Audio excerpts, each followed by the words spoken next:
Hello, and welcome back to Bombchu. I'm Austin, and today's video is going to be a little different than usual. Chris is dealing with some real-life stuff, and Tyler's on a long vacation without access to a PC. Chris was thankfully able to tackle a few games, but it's mostly going to be just you and me here for this one. Is there such a thing as too much Austin? Absolutely, and this is it. With that out of the way, let's dive into the Humble Choice July 2021 bundle.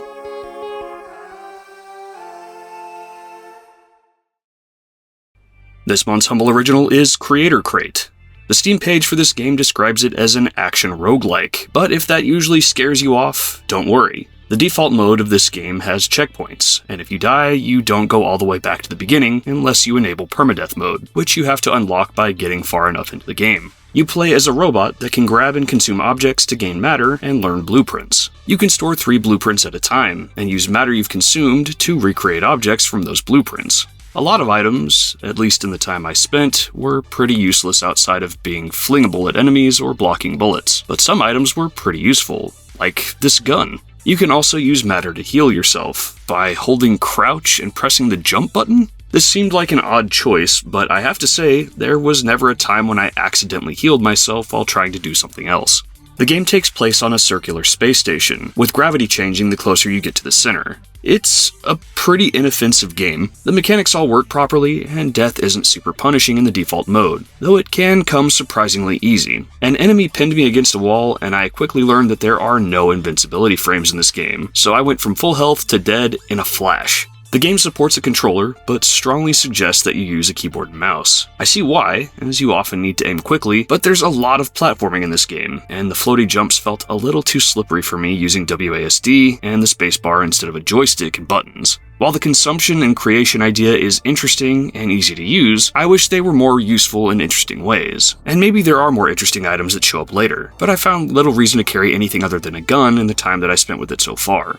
I mentioned earlier that I was getting information from this game's Steam page, and that's because, as usual, Humble has absolutely no information about this game on the Humble Choice website, not even screenshots. I will say, and maybe this was already there before and I just didn't notice it, but if you click on the game after you've already purchased the bundle, and then scroll to the bottom of your downloads page to find it in the extras section, it has a link to the developer website where you can learn more about it. It's a step, but Humble, come on. Y'all are paying for these originals, and you aren't doing yourselves or the developers any favors by actively not marketing these games.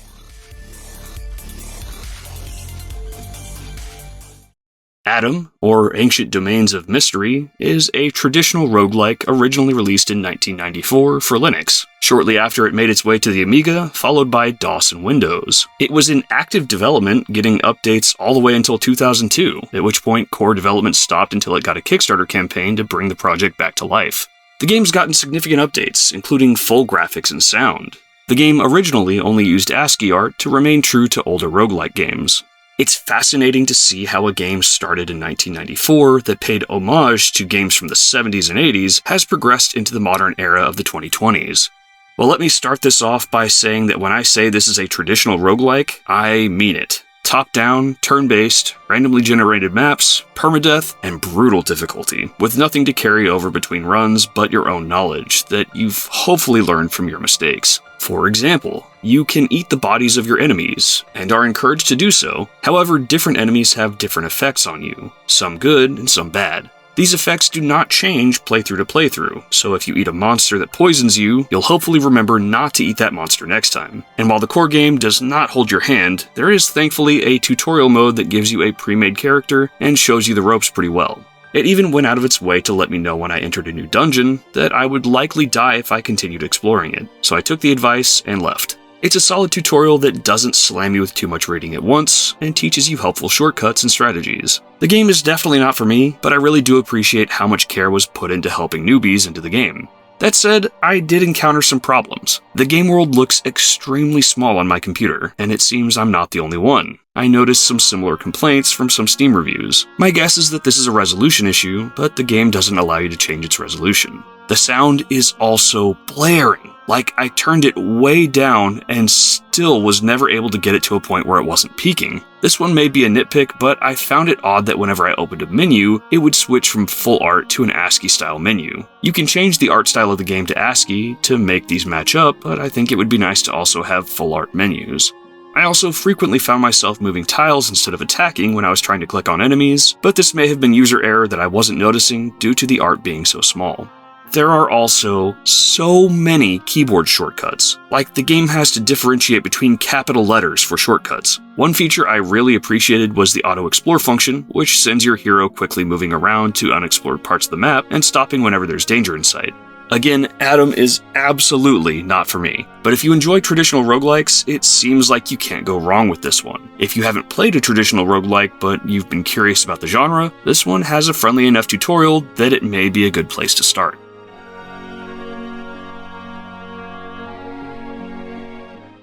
Deadly Days is... oh my god, it's a roguelite. What a month. A burger factory is sending out infected burgers that are turning people into zombies. Your job is to go destroy and loot all the burger joints to find out where the factory is, and then stop the factory from making any more burgers. You'll be doing this with your crew of survivors. You don't control them directly, you tell them where to go, where to loot, and where to shoot. You can equip them with weapons that you find, set up perks that will benefit them, as well as set yourself up with powers to intervene when they get into trouble, including airstrikes, healing, and a power or two of your choosing, such as freezing all zombies in the area or temporarily doubling survivor damage. Each day, you'll choose a location to explore, aiming to find loot and, if possible, a burger joint. You'll want to move quickly, as when day turns to night, the zombies get faster and stronger. At the end of each day, your survivors will each consume a unit of food, so you need to keep finding food supplies. You can also find extra survivors, but keep in mind that these will make for more mouths to feed. At base, you'll get a chance to change up your powers, perks, and equipment, as well as to use scrap for upgrades and repairs, and then it's off to the next location.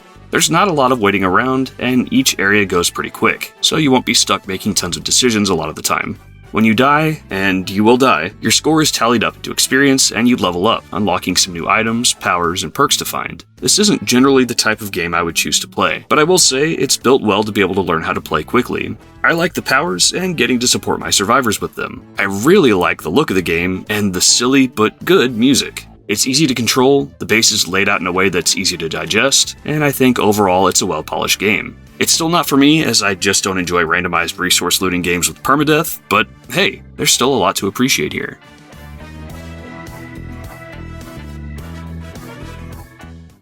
S.W.I.N.E HD Remaster is a remaster of the RTS game S.W.I.N.E that was originally released in 2001.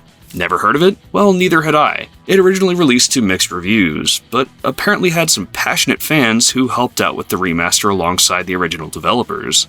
The game features a war between rabbits and pigs, allowing you to play through a single-player campaign or multiplayer matches as either side.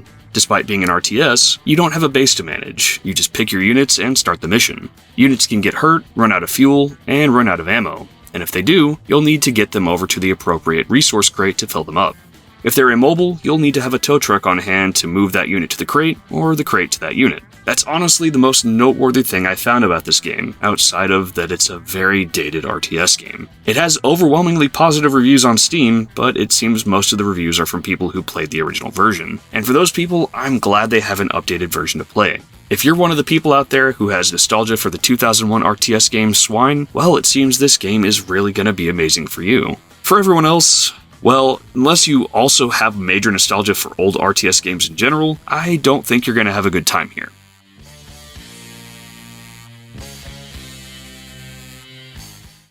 Elderborn is a first-person hack-and-slash game with Souls-like elements. You've got a sword. You can swing it for a regular attack, or hold the attack button for a stronger hit. You can use it to block, and you can kick! Andron, can I get a kick montage?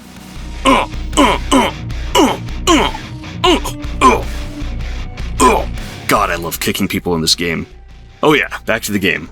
I couldn't tell you what the story is because I fell asleep during the opening cutscene, but you're like a barbarian or something and you're fighting monsters. You'll gain experience that you drop on death, and of course you can go back to where you died to pick it up. There are fountains that serve as checkpoints to heal and allow you to spend your experience on attack strength, speed, or health, put enough points into a stat, and you can choose a new perk. There seem to be additional weapons that you can find that behave differently, like this spear I picked up.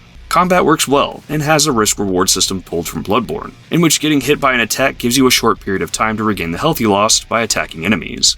If you do find yourself low on health with no fountain around, you can use one of your healing charges, which are restored every time you rest at a fountain. This one looked a bit odd at first glance, but it's quite fun. It's supposed to be pretty short, only clocking in at 3 to 4 hours, so it sounds like it won't overstay its welcome. I'm looking forward to kicking some more enemies to some fantasy metal music in the near future.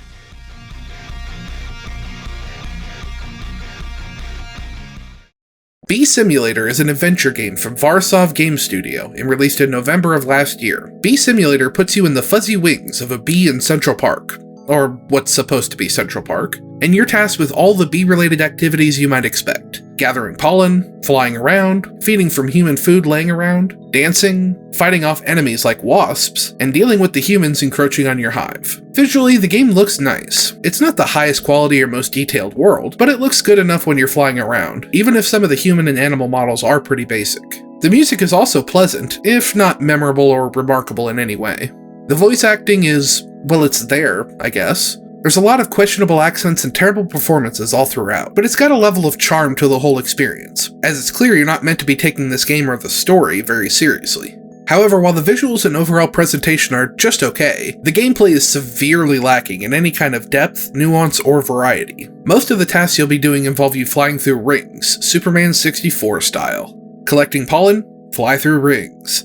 Trying to help a fellow bee that got drunk off a rotten apple? Fly through rings. Want to grab some legendary pollen from the flower lady at the zoo? You guessed it, fly through rings. Oh yes, I said legendary pollen, because this game uses RPG-style loop breakdowns to describe the different types of pollen you can get from the various types of flowers. Activating your bee vision lets you see what level of rarity the flowers nearby are, and this whole thing is so stupid that I can barely contain my thinly veiled disinterest. Are you already tired of flying through rings like I am? Well, good news. There's other minigames to fill in the gaps of the gameplay, such as... Simon Says? Oh, and there's also this combat minigame, which is just pressing one of 2 buttons at the right time, with no difficulty to it whatsoever. Okay, I know this isn't meant to be some big, epic, mind-blowing game or anything, but oh my god, this game is just boring me almost literally to death. Look, I love bees, and I'm a big supporter of bee conservation. And while I'm sure the creators of this game had the best of intentions, Bee Simulator just isn't fun to play. If you've got a very young child at home, this might be a good game to let them mess around with for a while. But for everyone else, your time is better spent doing literally anything else.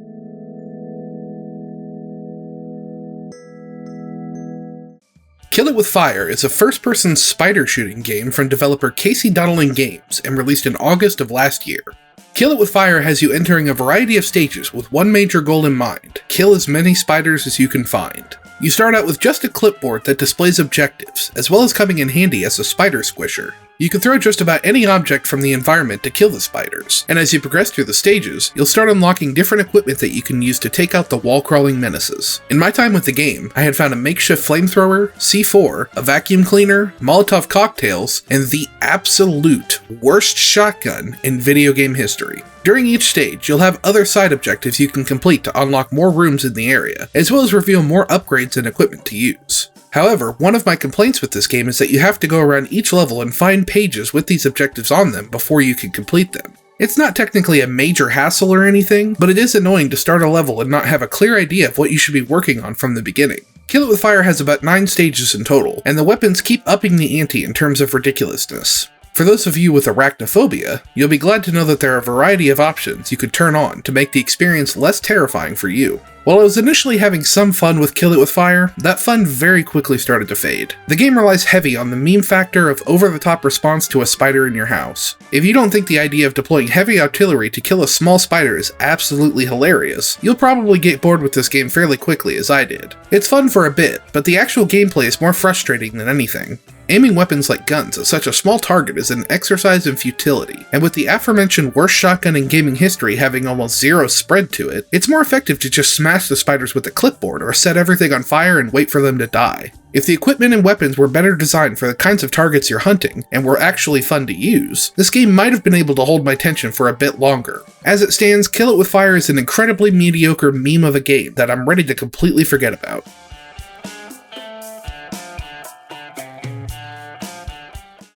Paradise Killer is a very strange first-person investigation game with a vaporwave aesthetic. You play as Lady Love Dies, a so-called investigation freak who has been exiled for 3 million days and called back to investigate a murder that only she can solve. The story is very out there, and I couldn't explain a lot of it if I tried right now, but the gist is, there's been a murder, you need to solve it. The game has been described to me using a number of other games, and none of them really prepared me for my experience. The closest comparison I've found is that it's a bit like Phoenix Wright, except it's one big long investigation and trial.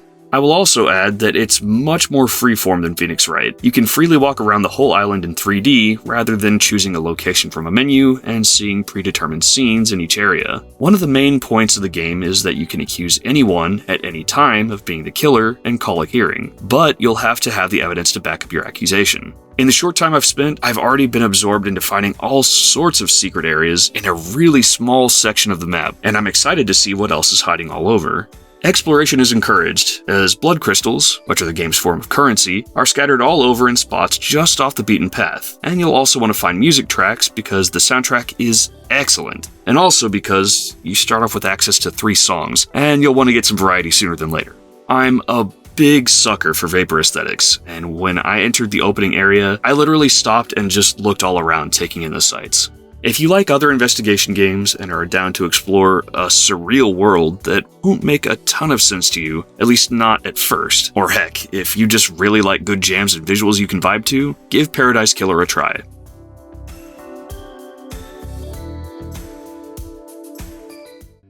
Nimbatus, the space drone constructor, is, well, it's right there in the title, isn't it? It's a drone constructing game. If you play the game's survival mode, you'll be tasked with trying to limp your way across the galaxy in search of a warp drive for your busted ship. You'll stop at planets to take on missions, and you'll need to build drones to fit the mission at hand. Maybe you'll just need mobility and maneuverability, or maybe you'll need to bring some firepower, and potentially, you'll need to be able to grab objects or resources. You'll enter a build mode, and you'll have to make do with the parts that you have on hand.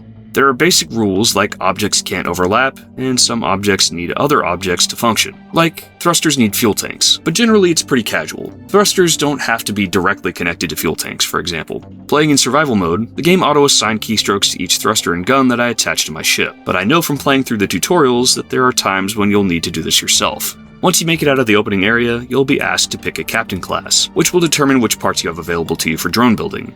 If you get to the advanced tutorials or choose to play the programmer class, you'll get to use automation for your drones, and the programmer class specifically gets access to unlimited amounts of all parts, with the stipulation that they cannot directly control any part of their drones with the keyboard. They must be fully automated. If you're like me and you aren't much of a tinkerer, I definitely recommend playing the tutorials, including the advanced ones. They're pretty helpful, and you'll learn some good principles for drone design. If you have a lot of experience with builders, you may be able to jump right in and figure it out just by experimenting, especially since you can test out your drones before sending them out on missions. I really enjoyed the automation tutorials, and I would love to just have a series of puzzle missions based around that, or some of the other mechanics instead of a survival mode. The other single-player option is a sandbox mode where you kind of need to create your own fun. There's a competitive multiplayer mode where you can pit your best creation against those created by other people, but I really didn't have any interest in pitting my basic designs against other people. If you've seen me play builder games in the past, you know I usually struggle with them, as I don't like tinkering much and get overwhelmed by having lots of menus, and I'm generally not a creative person. That said, the tutorial works well here, with a more limited set of parts to work with at any given time, only taking place in 2 dimensions, and having just enough customization to feel powerful without feeling overwhelming. I don't think I want to keep going with the survival mode, but if you're into builders, and especially if you're into automation games, check this one out.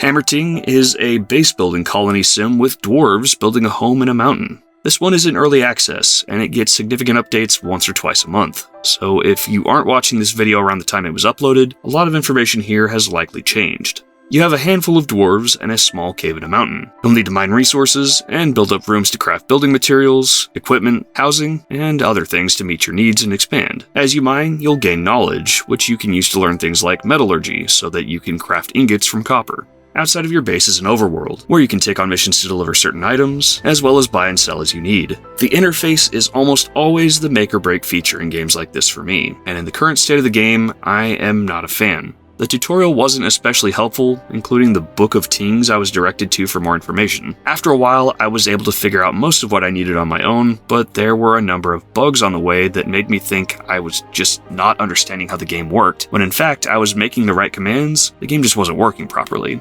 Once things got moving, I didn't really find myself having any fun. And if you're like me and just not that into base builders, I don't think Hammerting's gonna be the game to change your mind. That said, when I don't mesh with a game that was clearly not made for me, I try to look at Steam reviews from people who were actually interested in the game to begin with. And the general consensus seems to be that the game is still in need of some work, but a lot of people like where it's going.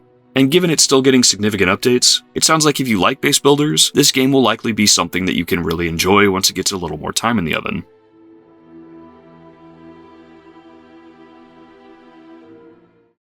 Dirt 5 is an arcade racing game from developer Codemasters and released in November of last year.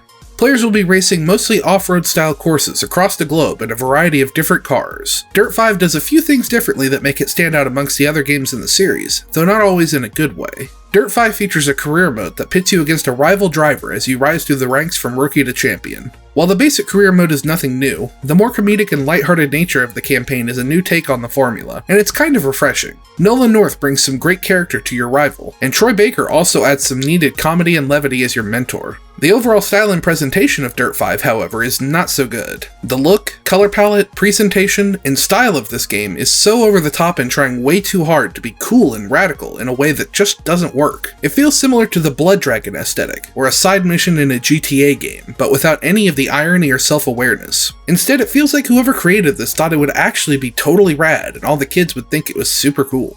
Don't get me wrong, some of the visual style is nice, as I do love me a garish and gaudy color scheme from time to time, but it just doesn't feel like it fits in the mainline Dirt series. The difficulty of this game also doesn't feel like it fits the series. Dirt 5 isn't even really pretending to be some kind of simulation racing game, and instead is a straight up arcade racing game. You can fly into corners and drift around them with ease, and damage is purely cosmetic, so even if you do mess up a turn, it really doesn't matter. On anything except the highest difficulty setting, AI racers are painfully incompetent, and once you overtake the pack in the first 30 seconds, you'll never see another driver for the rest of the race. It's incredibly disappointing, and it gives me no motivation to continue playing the career for any amount of time. I was about ready to completely give up on this game, but I decided to give a chance to the player-created courses online. This is where Dirt 5 finally has an opportunity to shine. The player-made courses are so much fun to play through, and the creation tools available seem to give players the ability to create just about anything. It reminded me a lot of the kind of stuff you'd see in Trackmania, and while the arcadey style of driving isn't great for Dirt's main gameplay, it does fit perfectly with the wacky and over-the-top courses you'll find online. Obviously, the quality is going to vary from course to course, but I was easily finding plenty of tracks that were a blast to play through. Some felt like I was racing in the Speed Racer movie, and others felt like an obstacle course designed for a Fast and Furious movie. Dirt 5 is not a great game, and the single-player offline content doesn't do a whole lot to stand out or entice players to sink their time into it. However, the online user-created courses are an absolute blast to play through, and it even makes me want to try my hand at making some courses of my own. If I had bought this game at full price, I would have been incredibly disappointed, and would definitely understand the mostly negative reviews on Steam. However, as a bundle game, it feels more appropriately valued, and if you're a fan of arcade racing and wild user-made levels from games like Trackmania, Dirt 5 is definitely worth taking a look at.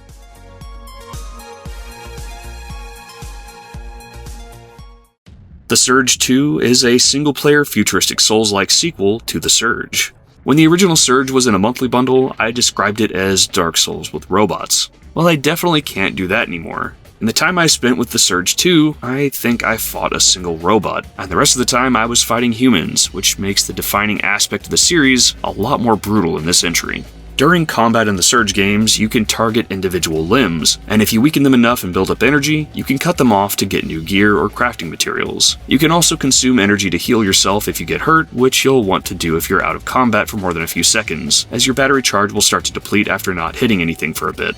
You can parry attacks by holding guard and pushing the right thumbstick in the proper direction right before an enemy attack lands. There's a piece of equipment that will show you the direction you need to push, along with a color-coded grading on your timing, which makes this much easier to learn. You also have a drone that you can deploy to shoot enemies from far away, though it has limited ammo, so you'll have to be a bit selective about when to use it. Of course, dying means dropping all of your money, and you need to trek back to where you died to get it back. But there's an interesting twist added here that I'm not sure how to feel about. You have a time limit to get back to that spot. For me, it was 2 minutes and 30 seconds. Enemies you kill along the way will add time to the timer, but even so, it makes you feel much more rushed and tense about trying to recover your lost money. And even with my short time so far, and having played through the Dark Souls series and a number of Souls-likes, I've already died a good number of times. If you're looking for a good Souls-like to occupy your time, this is a nice improvement over the first game. Be aware, it's single player, although players can leave tags and banners to display signs or holographic representations of themselves for scrap bonuses.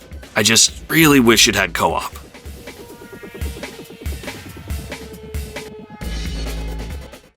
Yakuza 3 Remastered is an open-world 3D brawler that takes place on the streets of Japan. If you've been watching the channel for a while, you know we here at Bombchu are big fans of Yakuza, even if none of us have managed to make it through every game in the series. If you already like Yakuza and you've made it through 0, Kiwami 1, and Kiwami 2, and you're itching to see the entire saga of Kazuma Kiryu, this is a no-brainer to play through next. That being said, if you're new to Yakuza, or you aren't that attached to the continuing story, well, let's talk about the game. It plays very much like other entries in the series, with combat feeling very familiar, and dramatic cutscenes being juxtaposed by over-the-top fights, and getting to entertain yourself with eating in restaurants to restore your health, trips to the arcade to unwind, and tons of other side content. However, since 1 and 2 have been remade as Kiwami 1 and 2, 3 is officially the oldest game in the series, first appearing on PS3 in 2009. It's a 12-year-old PS3 game, and it shows. Graphics are a bit dated, even in the remaster. Combat isn't quite as polished, and there's not quite as much side stuff to do if you're used to playing more recent entries. This is not to say it's a bad game, it's just not quite as polished as what you might be used to now. If you're a newcomer to the series, I would highly recommend not playing this as your first Yakuza title. It's smack dab in the middle of the story, and it doesn't show off everything Yakuza has become today. I'd say start with 0 because it's at the beginning and just has gobs of side content to play through. Or Kiwami 2, since it's still pretty early on in the series, shows cutscenes of important stuff you might have missed from Kiwami 1, runs on the newer engine, and comes with a wealth of side content that's been added in, including my favorite, the Cabaret Club management business. That said, if you're already into Yakuza and you want to see it all, this is not a massive departure from what you're used to, so give it a go, or put it into your collection to play later if you're still working through one of the previous games.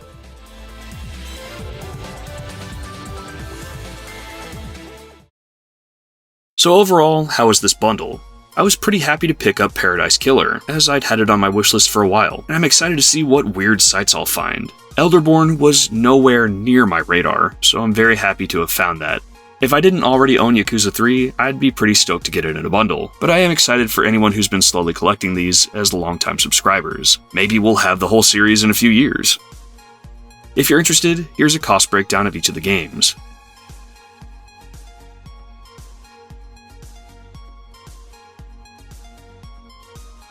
Finally, I want to give a big thank you to Blake Harms, Michael Slater, and to all of our patrons. We really appreciate your support each month. And to everyone who's made it this far, thank you so much for watching. We'll see you next time.